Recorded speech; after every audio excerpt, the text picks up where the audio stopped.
l'après-midi pour Politique Bouquin. Le débat politique, c'est dans quelques secondes sur ce plateau, puisque Florian Philippot et Thomas Thévenoud vont me rejoindre. Belle journée à vous deux. Merci.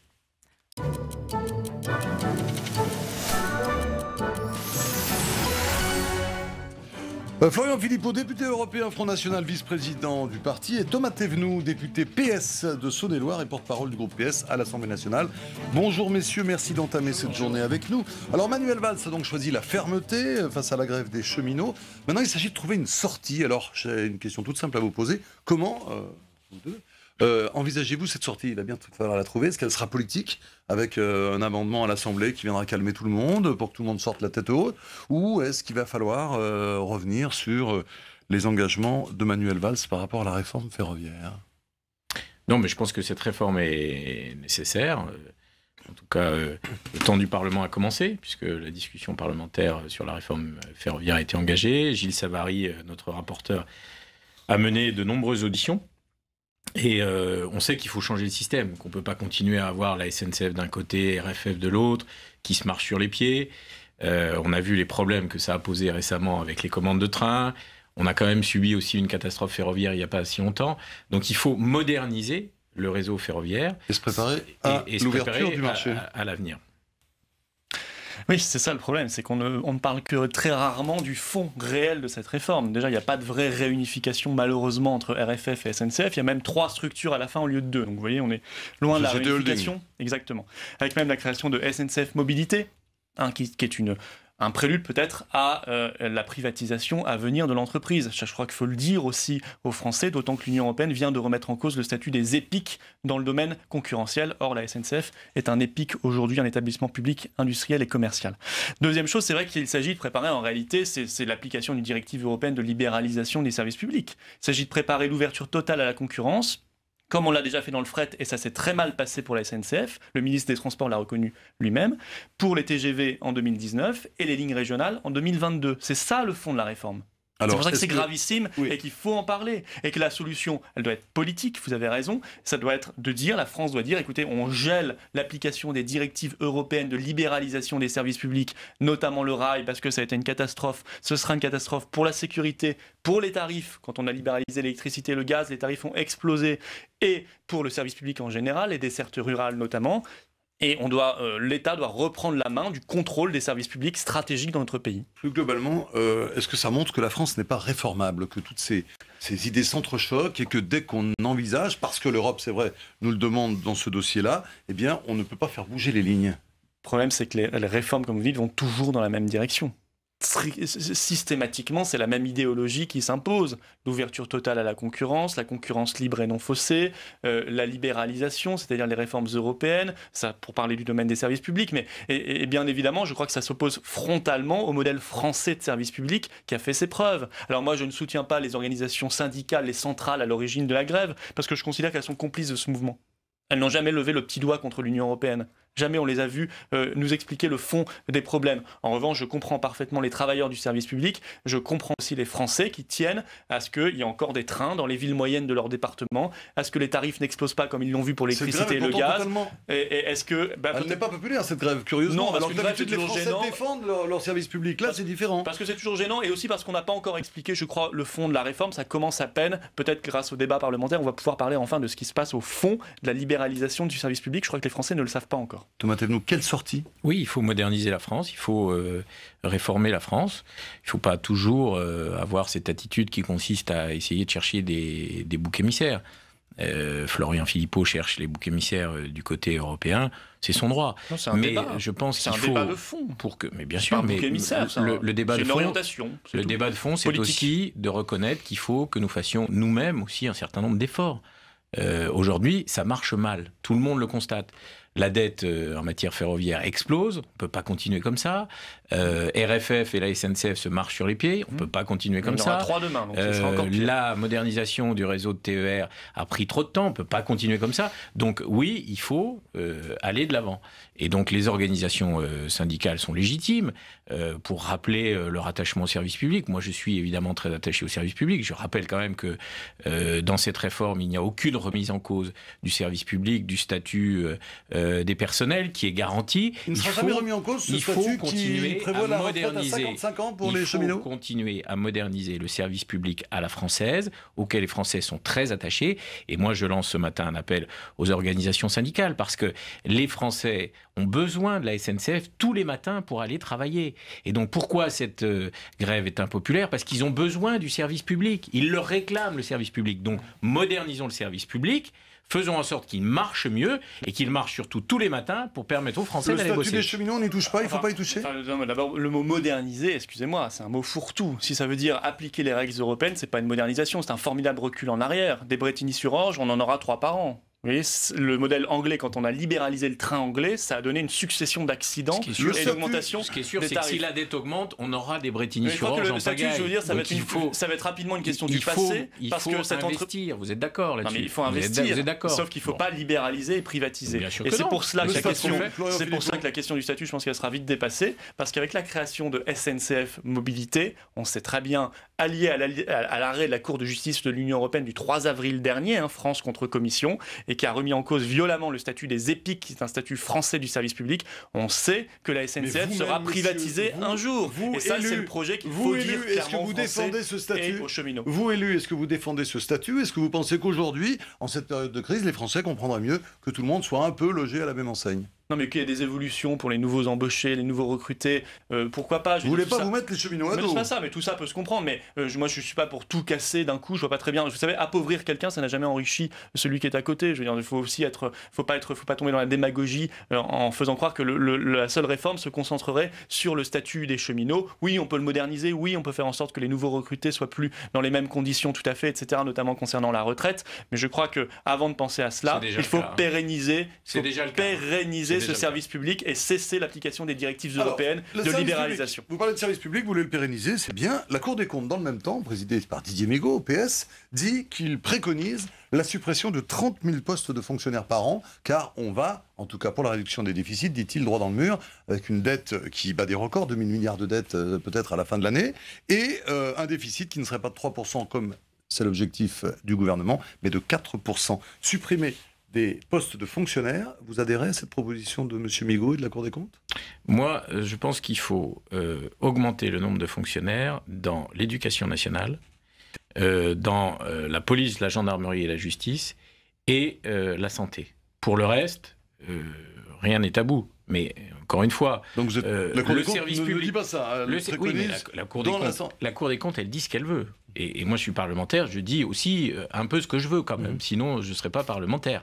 C'est quand même ça, un parlementaire, il est là pour parler. Et Didier Migaud, que je connais bien, a fait des propositions. Mais moi, je pense qu'il faut sanctuariser un certain nombre de ministères, éducation nationale, je rappelle, sécurité, justice et santé publique, parce que ça fait partie des priorités que nous nous sommes données pour... Sur le reste, on peut envisager une baisse du nombre de regarder, à condition évidemment, de faire évoluer, là encore, le service public et la fonction publique territoriale aussi, les collectivités locales, dans le sens d'une meilleure efficacité. Parce que là, je pense qu'il y a aussi des gains d'économie et d'efficacité à faire. Mais ce que nous propose la Cour des comptes, c'est d'ailleurs étonnant qu'elle le fasse, parce que dans le même temps, elle nous dit les prévisions de 2013 n'ont pas été tenues, on est à 4,3% de déficit public, mais c'est encore plus d'austérité. Voilà. Donc on nous dit il faut aller taper sur la fonction publique d'État, sur la santé. Il y a des choses très graves sur la santé aussi dans ce rapport. Moi, je crois que c'est pas du tout la solution. On n'est pas là pour gérer la pénurie. Avant de penser à taper sur tout le monde, il faudrait relancer la croissance et la création de richesses en France. Parce qu'on ne partage pas les richesses qu'on ne crée pas. Oublier la baisse de la dette, non, ça veut dire comment on baissera la dette et les déficits? Manifestement pas par l'austérité, puisque la Cour des comptes constate elle-même que ça ne fait qu'aggraver aussi les déficits et la dette. Donc ça ne marche pas. Non seulement ça ne relance pas la croissance et l'emploi, ça appauvrit les gens, mais en plus ça augmente les déficits et la dette. Il faut donc relancer la croissance par un autre modèle économique, fondé sur le patriotisme économique, le protectionnisme intelligent face à la concurrence déloyale, et sortir d'une monnaie qui nous étouffe totalement. Après, sur les économies, où moi je pense qu'il n'y a pas d'économie à faire sur la fonction publique d'État qui a déjà été saignée très largement, mais sur la fonction publique territoriale, là oui, il y a des choses à faire. Sur les doublons des intercommunalités par exemple. Le retour au franc aura un impact positif sur notre dette et sur... Sur la croissance, tout à fait, bien sûr. Non, parce que ça permettrait d'oxygéner nos exportations. C'est 20% on peut mentir 1000 fois, ça fait pas une vérité ça.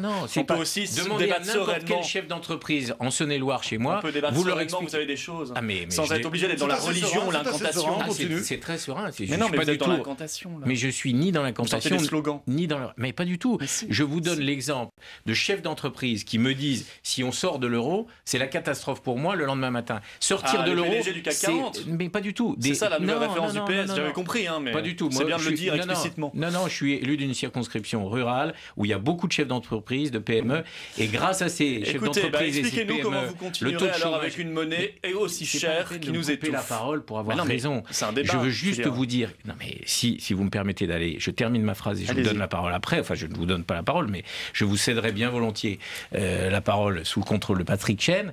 Moi, je persiste à croire que si on sort de l'euro, c'est 20% de pouvoir d'achat perdu immédiatement pour les salariés et les retraités de ce pays. 30%, c'est pas moi je dirais. 40%. Mais non, mais... Allez, à la louche. Non mais ne prenez pas ça à la rigolade, monsieur Philippot. C'est ce que constatent les chefs d'entreprise. Lisez les économistes qui parlent de ce sujet-là. Que l'euro soit trop fort, je le dis et nous le disons depuis des mois. Mais nous le disons depuis 2 mois. Alors qu'est-ce qu'on fait au-delà de dire qu'est-ce qu'on fait? Qu'est-ce que vous faites? Vous avez vu ce qu'a fait la Banque Centrale Européenne, le président de la Bundesbank, et ça a fait baisser l'euro? Donc ça a fait baisser l'euro ou pas? Le bouc émissaire. Non mais répondez à cette question. Vous avez dit qu'il faut baisser l'euro. Le bouc émissaire que vous cherchez systématiquement n'est pas une solution au problème de la France. Il faut aussi regarder les situations en face. Sortir de l'euro, c'est 20% de pouvoir d'achat en moins. On a déjà eu longuement ce débat ici. Oui, je réponds. Donc vous n'avez pas baissé l'euro. Le président de la Bundesbank vient de dire qu'il n'était pas question de le baisser. Donc vous allez laisser l'industrie française crever en regardant, en disant on dit que l'euro est trop cher, mais on ne fait rien. Ben, c'est pas une politique ça. Il ne s'agit pas d'incantation, il s'agit de débattre sereinement. Il y a beaucoup d'économistes qui parlent de la fin de l'euro de manière sereine et qui disent que ce sera un plus pour l'économie. Sinon, expliquez-nous comment on fait avec cette monnaie-là. Vous n'avez pas la solution, vous n'avez pas la clé et vous n'avez pas convaincu les Français. C'est l'isolement immédiat de la France. Et vous le savez très bien. Retrouver la situation, c'est retrouver la situation que connaissent. C'est retrouver la situation que connaissent 95% des pays du monde, c'est-à-dire avoir une monnaie nationale adaptée à leur économie. 95% des pays du monde. L'euro est une anomalie. Parlons un peu de l'ambiance générale politique, si vous le voulez bien. On a l'affaire Big Malion qui rebondit encore du côté de l'UMP. On a le PS qui est en train de gérer ses frondeurs, ou qui tente en tout cas de le faire avec Manuel Valls. On a du côté du Front National un président d'honneur qui veut faire une fournée avec des artistes dont Patrick Bruel. Est-ce que vous pensez que toute cette ambiance générale contribue? Est-ce que les élus sont responsables en ce moment face à la crise sociale qui secoue notre pays? Toutes ces affaires, est-ce que ça ne vous trouble pas, vous qui êtes élu? Je pense qu'il faut faire attention aux paroles et aux mots qu'on prononce. La société, elle est à fleur de peau, on le sent bien. Et donc, il suffit parfois d'un mot, d'un tweet, d'une déclaration pour que les choses s'enflamment. Donc, moi, j'essaye, en tant que responsable politique, d'être responsable de mes actes, mais aussi de mes paroles. Je pense qu'en effet, on a besoin, dans la période actuelle, de recoudre les choses, de rapprocher les gens, de nous unir. La France, elle traverse une période difficile. Et comme dans toutes les périodes difficiles de son histoire, elle a su repartir en avant, se redresser quand elle a réussi à s'unir. Thomas Philippot ? Moi, je pense que les Français et la France ont besoin plus que jamais de débats de fond. Voilà, la crise majeure qui traverse par exemple l'UMP aujourd'hui, c'est une crise politique et une crise de fond. Le problème, c'est qu'ils n'ont plus rien à dire de différent que ce que fait Hollande et le PS au pouvoir. Résultat, il ne reste plus d'idées et de débats d'idées, il ne reste plus que des débats de personnes et la guerre des chefs, parce que la nature politique aussi a horreur du vide, et ce parti-là est en train de se dissoudre sous nos yeux. Alors il faut parler des vrais sujets, on a parlé un peu de l'euro ce matin, mais il faudrait parler du protectionnisme, il faudrait parler de la question des frontières, de Schengen, il faudrait parler de la question de la souveraineté nationale, du traité transatlantique dont vous ne parlez pas, qui aura un effet dévastateur sur notre agriculture et sur nos normes alimentaires. Sur nos normes alimentaires, il faudrait éviter de parler de ça. Oui, enfin écoutez, le Parti Socialiste, je crois, n'a pas de leçon de morale à donner, monsieur. Vous avez 2 repris de justice à la suite, à la tête de votre mouvement, monsieur Désir puis monsieur Cambadélis. Alors les leçons de morale, vous les gardez pour vous, et vous essayez de faire une politique. Vous essayez de faire une politique, ça c'est quand vous êtes perdu. Ça c'est quand vous êtes perdu, vous sortez la petite carte Jean-Marie Le Pen. Mais c'est visible, monsieur. C'est ça qui enflamme les choses. Oui, mais c'est vous qui le remettez sur le tapis. Moi je dis, il faut aller sur les débats de fond. Et les débats de fond que le PS fuit comme l'UMP, pourquoi il les fuit? Parce qu'on verrait leur collusion totale. Regardez sur la SNCF, ils sont tous les deux d'accord pour privatiser et libéraliser. Regardez sur le traité transatlantique, ils sont d'accord ensemble. Voilà. C'est la spécialité de cette émission de faire des débats de fond, mais quand même la forme compte, l'état d'esprit général du pays. Et Florian Philippot, je ne vous cache pas qu'on attendait de vous de représenter ce nouveau Front National une prise de position plus ferme lorsque on ne reviendra pas sur Jean-Marie Le Pen qui avait déclaré les Roms, ils volent naturellement comme les oiseaux. Quand on voit ce qui s'est passé récemment, est-ce que cette stigmatisation, avec en plus la fournée, on attendait de vous une position beaucoup plus claire, beaucoup plus sereine d'ailleurs, en disant voilà, ça c'est le passé, maintenant on va vers autre chose. Et pas du tout, vous entretenez du style c'est de la faute de la presse, et on sort une affaire chaque semaine. Ce ne sont pas des mots qui ont été inventés tout de même. Est-ce qu'il ne faut pas passer à autre chose ? Mais qu'il y a un avenir pour le Front avec Marine Le Pen sur la présidente du Front, je crois que je l'ai dit 100 fois, 150 fois, voilà. Maintenant, je dis avant de recevoir des leçons de morale du PS et de l'UMP que non, mais sur les déclarations de Jean-Marie Le Pen, je rappelle leur vérité à ces partis-là. Mais sur l'affaire des Roms, c'est absolument dramatique ce qui s'est passé. Mais je pense que c'est d'abord la question de l'ultra-violence en France. C'est la France orange mécanique, comme un écrivain l'avait dit, l'avait mis dans son essai. C'est-à-dire que chaque jour en France, vous avez ce type d'événement. Chaque jour en France, vous avez des agressions extrêmement dures, vous avez des vols, vous avez des viols, vous avez des crimes. Pourquoi ? Parce que c'est institué un laxisme d'État dans notre pays. Vous pensez que que va aggraver la loi Taubira, après la loi Dati sous Sarkozy. Vous pensez que c'est un bon signal qu'on envoie aux délinquants avec la loi Taubira ? Je ne le pense pas du tout. Et je pense que dans le climat d'explosion, d'ultra-violence, eh bien, c'était l'inverse de ce qu'il fallait faire. Il aurait fallu renforcer... Vous ne voyez pas autre chose dans ce tragique fait divers ? Vous ne voyez pas justement cette peut-être une guerre des communautés. Et ça, c'est dramatique aussi. La procureure dit que c'est sans doute pas obligatoirement le cas. Non, mais je voudrais vous parler de cette stigmatisation. Est-ce qu'il ne faut pas justement, en tant qu'élu, être responsable de ces paroles et faire attention justement de ne pas... Alors ça veut dire quoi ? De ne pas mettre de l'huile sur le feu. Moi, je n'ai jamais stigmatisé personne, mais je dis que reconnaître qu'il y a un problème Rome en France, oui, c'est une évidence. Qu'il y a un problème avec l'absence de frontières, avec l'adhésion à la Roumanie et la Bulgarie, la multiplication des campements... Le protectionnisme qui peut résoudre... Non, mais excusez-moi, la multiplication des bidonvilles et des campements en France, c'est pas un progrès de la civilisation. Et interdire le débat sous prétexte qu'il ne faut pas stigmatiser alors que personne ne stigmatise. Ça veut dire le débat ? Ça veut dire attention, vous n'avez pas le droit de parler de rien parce que sinon ça stigmatise. Non, moi je dis il y a un problème de campement, de bidonville et de problème pour les riverains. Et je ne crois pas que ce soit un cadeau même qu'on fasse aux populations roms que de les faire venir en France. Ça pose le problème de l'immigration, du contrôle des frontières et de l'adhésion beaucoup trop rapide et même insensée de la Roumanie et de la Bulgarie à l'Union européenne. Et ça, c'est un problème de fond qui doit être dissocié de ce fait divers absolument dramatique, mais qui nous pose le problème du laxisme d'État. Et je crois que c'est autre chose, ou peut-être des guerres de communautés dans une société ultra-communautaire. Personne n'interdit le débat en France. On est dans un des pays les plus libres au monde. Et d'ailleurs, vous avez la parole. La preuve, vous avez beaucoup parlé ce matin. Expliquez-le à M. Valls, qui n'aime pas beaucoup la liberté d'expression. M. Philippot, si vous me laissez en placer une... Personne n'interdit le débat en France. Simplement, vous constatez comme moi que, oui, il y a un certain nombre de mots qui stigmatisent et qui montent les uns contre les autres, les Français contre les étrangers. Mais vous avez dit ça à M. Valls ou pas ? Non, mais attendez, celui qui a eu les mots les plus durs sur les Roms, c'est M. Valls. Laissez-moi juste aller jusqu'au bout de ma phrase. Mais oui, mais c'est un peu long, mais moi j'ai mon rythme à moi. Oui, mais c'est vite. Et mon rythme à moi, c'est de dire que oui, dans ce pays, aujourd'hui, il faut faire attention aux mots qu'on prononce. Et les discours de haine, de stigmatisation, de bouc émissaire systématique sont des discours qui portent la haine et qui confrontent les uns contre les autres. Nous sommes le 18 juin aujourd'hui. Vous faites une leçon à M. Valls, j'en suis très heureux qu'il arrête de parler de white, de blancos et de blanc, Je fais des leçons à personne, M. Philippot. J'appelle chacun à être responsable. Nous sommes le 18 juin et quand la France, elle veut se redresser et se relever, elle s'unit. Et c'est la période aujourd'hui nécessite qu'on fasse attention et qu'on soit responsable de ses paroles. Sur le 18 juin, Florian Philippot, un membre d'un parti de l'extrême droite qui revendique le gaullisme, ça a choqué. Vous êtes toujours, vous revendiquez toujours. Si, non, faut pas arrêter avec ça, monsieur. Monsieur, l'historique. Je ne laisserai pas 6,5 millions de Français être insultés tous les matins. Mais c'est pas insultant. Si, c'est très insultant. Un mouvement d'extrême droite, des socles écologiques, un mouvement patriote, patriotisme, nationaliste, traditionnalisme. Vous n'avez pas le monopole du patriotisme, monsieur Philippot. Un mouvement patriote. Moi aussi, je suis patriote, j'aime mon pays. Ensemble contre moi, mais ça devient bizarre. Ça devient bizarre. Mais c'est pas du tout monsieur le socialiste. Si vous êtes patriote, vous êtes patriote, bien sûr. Peut-être. J'aime mon pays autant que vous. Alors dites-le à votre parti politique, parce qu'il mène une politique qui n'est pas patriote. C'est ça le problème. Autant que vous, j'aime la France. Alors arrêtez de transférer la souveraineté du peuple français à des gens non élus. Ça, c'est l'inverse du patriotisme. Et monsieur Philippot, je suis élu de Saône-et-Loire. Vous connaissez la Saône-et-Loire? Oui, très bien. Venez-y parce que vous êtes élu de Saône-et-Loire. Et pendant la campagne des européennes, non, aucune fois. Justement, aucune fois. J'y suis arrivé. Venez en Saône-et-Loire, vous allez découvrir un très beau département, vous allez voir. Mais vous savez que j'ai fait près de 30% dans votre département. Venez dans ce département. Alors, messieurs, je vous remercie pour ce débat. Un peu loin du débat, monsieur Thévenoud. Vous avez peur de débattre du fond. Pas du tout. Moi, j'ai Parce débattu que avec vous, vous voyez. Je vois que vous êtes incapable de débattre et je dis que votre parti n'est pas Pourquoi patriote incapable de débattre comme l'UMP. Je crois que mes deux invités de ce matin ont débattu. Il est 9h02. Il est 9h02. Oui. Votre parti Ah, vous avez beaucoup parlé. Votre parti n'est pas patriote parce qu'il ne respecte pas la souveraineté du peuple français. Il ne respecte pas le drapeau français non plus, qu'il méprise largement en lui accolant ce drapeau européen qui devrait être banni de France. Je vous remercie tous les deux d'avoir entamé cette journée avec nous. Florian Philippot, il va falloir qu'on fasse un débat quand même un jour sur l'extrême droite. Avec vous, considérez... Ah non, moi je serai le maître. Enfin, je mènerai le débat. Je ne ferai pas. Très claire. Non, j'ai une position sur l'extrême droite, sur la définition de l'extrême droite. C'est une question journalistique sur la définition de l'extrême droite par rapport au Front National. Et vous me répondez que c'est une insulte. C'est intéressant. Exactement. Et ça mérite un débat. Et je dis que 25% des Français qui ont voté aux européennes pour le Front National et le Rassemblement Bleu Marine sont des patriotes, des amoureux de la France et qui n'acceptent pas de se faire traiter d'extrémistes. Mais la sémantique, justement, est intéressante pour savoir ce qu'est l'extrême droite exactement. Et ça méritera un débat. C'est résiduel. Nous je l'organiserons crois que le bientôt. ministère de l'Intérieur, dans sa grille, a mis que l'extrême droite avait fait 0,2% cette fois-ci aux européennes.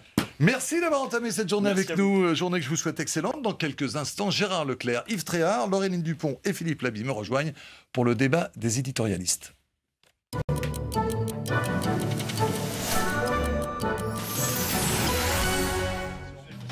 Eh bien, on le fera 101 fois.